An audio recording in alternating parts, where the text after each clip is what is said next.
Hello guys, in this video I'm going to show you how to relight your background in videos using CapCut.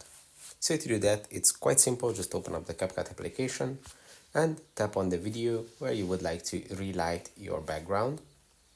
Then in this menu on the bottom of the screen, you just have to swipe to the right until you see the relight option.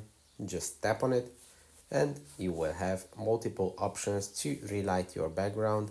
You can select one and obviously you can customize the setting.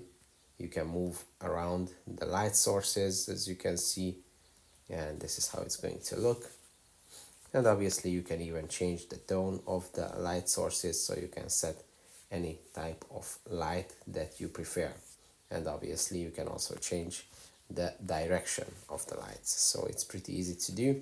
I hope this video was helpful for you. If it was, please consider sending a super thanks donation, and see you in the next one.